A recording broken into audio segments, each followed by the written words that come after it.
Hey Animal Crossers, and welcome back to Ladybug Island. It's been a while and I hope you're ready for finally some more kidcore island design. On the to-do list today are the island shops. Y'all know how much I love to combine the Nook's Cranny and the Able Sisters into one big build. I like to have a designated shopping area on my islands. It just makes sense and it's satisfying to have the buildings next to each other. Ladybug is a kidcore island inspired by the early 2000s, so of course we'll be honoring those themes in today's build. My goal is to create a stacked shopping center with some nostalgic decorations and a build your own plushie factory. I'm not gonna say it's exactly a shopping mall, but it is heavily inspired by malls, especially back then when they were in their prime and full of whimsy and fun. If you like Animal Crossing videos, you're in luck because I post daily shorts and weekly-ish videos, so be sure to subscribe and join your fellow Animal Crossers. Now get cozy and ready for Ladybug episode 5. Welcome to the bulletin board where I give you any fast and quick island updates that are unrelated to today's island designing before we get into it. Not much has happened here on the island since you've last seen it, so I'll just remind you to join the Tigers Hub community Discord server instead. Connect with other Animal Crossers, share ideas and islands, and just have fun. The link to join is below. I've been working on the right side of the island for some time now, and at the very back of the neighborhood, our road leads into this cliff area that overlooks my island's secret beach. This is the area that I want to turn into a whimsical shopping center. The secret beach does need to be accessible, so I did decide to get rid of this cliff and have the road from our neighborhood descend into this area with a staircase. All of this construction left me with a pretty big space to work with down here, but I will admit that it was a lot smaller than I initially planned for. I wanted the shops to have a stacked look anyway, so I thought that we could still make this area work since the shops won't take up as much space if they are stacked. Down this way you can see a little into the reading circle that I built to go with my island schoolyard, which has these nice symmetrical trees. They look so cute right here, and I thought that we could center the cliff for the stacked shops with these trees and use them to kind of frame the entire shopping area. So the cliff that we needed did not have to be very huge, but it did need to have enough space to fit the clothing shop, and then there also needed to be room for the Nook's Cranny down below. Once I had a rough draft of the cliff shape, I started to add in my road pathway because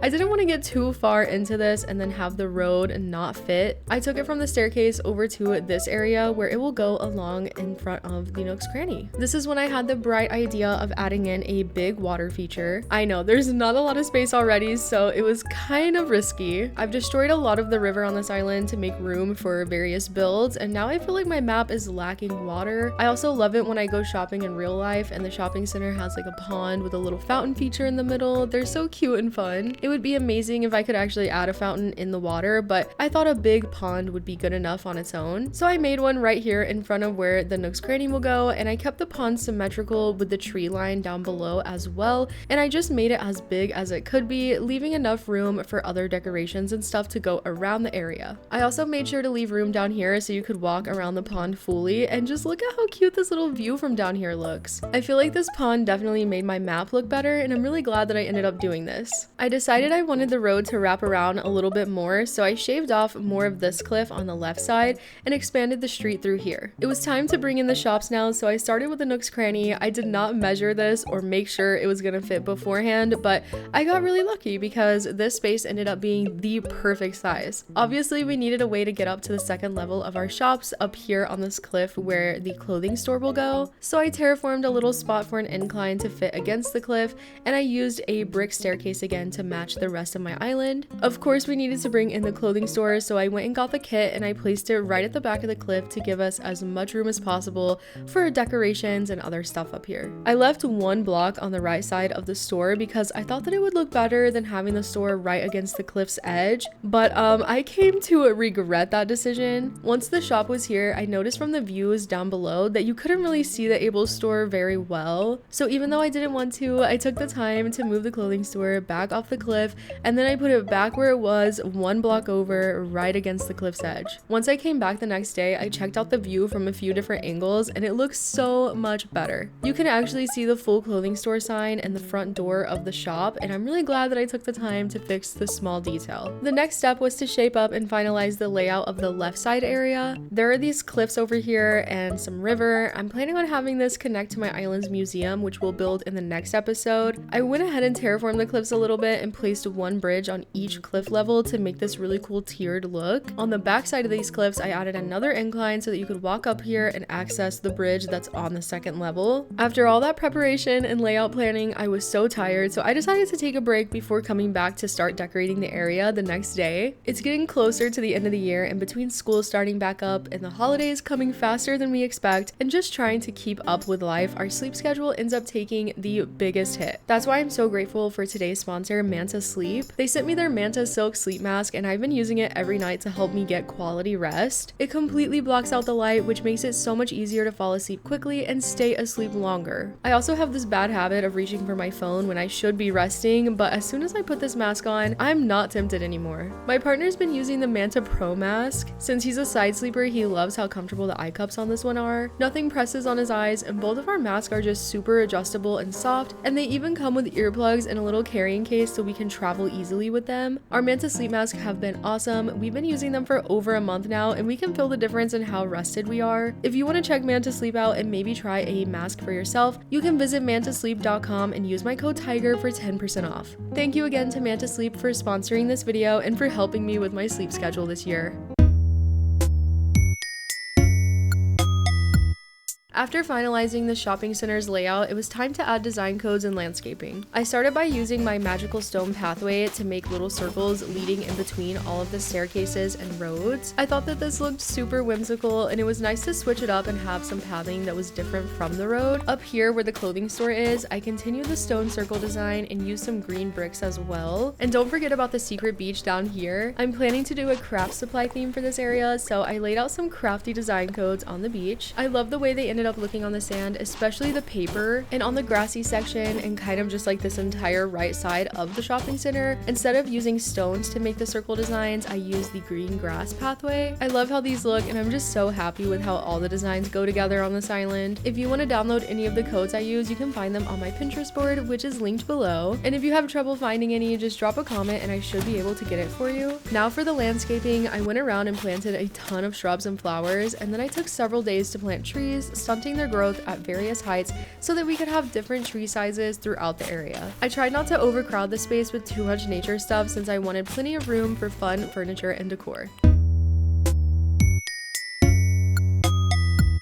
It's finally time to transform these empty stacked shops into a bustling shopping center full of cute decor and whimsical items. Adding furniture is my favorite part of every build. It's where things really start to come together. I began with a clothing shop up here on the cliff. It's not the biggest space to work with, but there was just enough room for a cozy seating spot, and I spruced it up with party lights and some boba tea. Against the front of the cliff, I displayed 4 different dresses, including the custom Ladybug dress that I made for this island. I framed the cliff with some blue fencing as well, and that's pretty much all I put up here. I think it's super cutesy though, and the colors remind me of Justice, which was a staple store for me back in 2010, especially since they sold Webkins. I also remember these big soft furry journals that were monogrammed with a letter patch being at Justice. I wanted one so bad, but they were always sold out of the T initial. I remember looking for it every time. Now for the lower half of our stacked shops, let's get to decorating around the nook's cranny. I wanted this area to feel really lively and nostalgic, so I chose to focus on a lot of interactable items. I placed a gacha and a gumball machine, shopping carts, claw machines with plushies inside, and I got to work on the secret beach area since it was nearby too. Like I mentioned before, I wanted the secret beach to follow a crafty theme, so I stuck with items that I thought fit into that. For some reason, I also incorporated some of the bunny day items. I don't know why, I just thought it would be fun since I never do that. And the whole theme of this island is just cute color overload and nostalgia, so I thought it worked well. I even included the bunny day archway to mark the entrance to the secret beach area, but I can't decide if I love it or hate it, so let me know what you think down below. To really bring the shops to life, I decided to stage the area with a ton of gyroids. I strategically placed them around to make it look like they were shopping and using all of the machines and items around. I feel like the gyroids really bring the area together and make it look so good. At this point, I realized I needed more flowers, like a lot more flowers, so I spent a lot of time taking care of that. Cue the montage.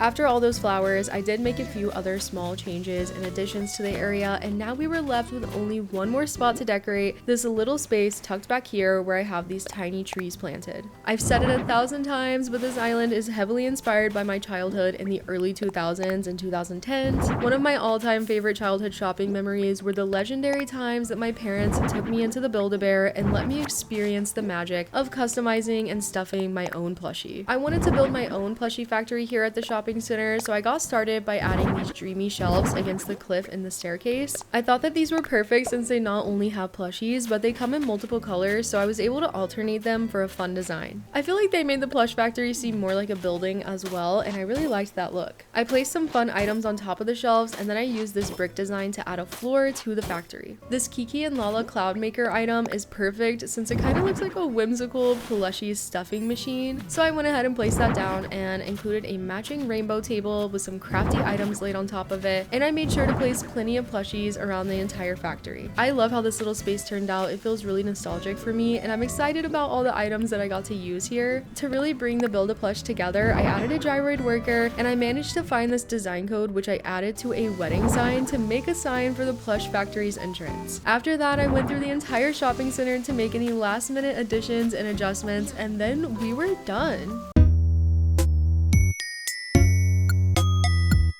Okay, Animal Crossers, let's go shopping at Ladybug's Stacked Shopping Center, aka let's do a final walk through the entire build from today's video. We're gonna start right here at the staircase coming from the neighborhood that we built in the last episode and descend down into the shopping center. Right off the bat, we've got our cute little machines here and the entrance into our crafty secret beach. This area ended up being one of my favorites from this entire episode. It's so pink and cute and crafty. I love this so much. If we keep walking this way, we've got our little plushie claw machine area, and then we've got this kind of wrap around the pond where you can just follow the little circle paths and get a really cute view of the entire shopping center.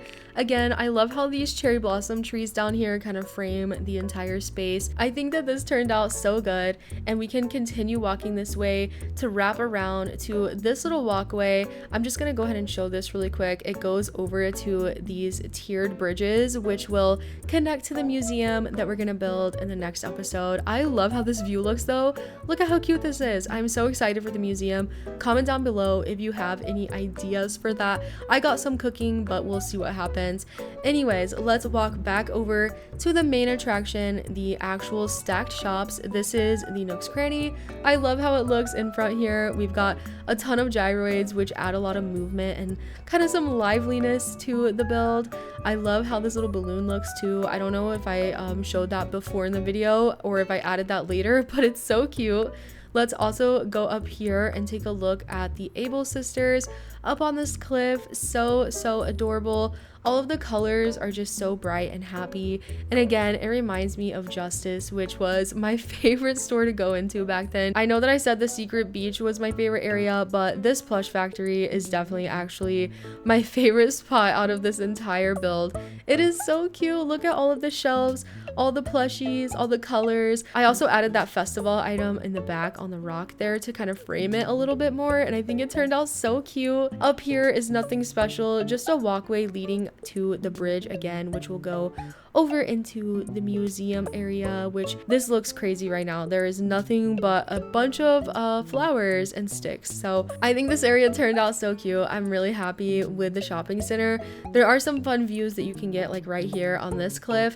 And yeah, I think that that's pretty much everything to see. Thank you for tuning into another episode, Animal Crossers. If you enjoyed this one, be sure to leave a like and subscribe so you don't miss the next episode where we'll be terraforming a grand location for my island's museum. Thank you so much to our channel members. As always, your support goes a long way and it really helps the channel. If you made it this far, comment down below which store was your favorite when you went to the shopping mall back then. Or if you go now, you can let me know your favorite one now. Anyways, I will see you in the next one. Bye!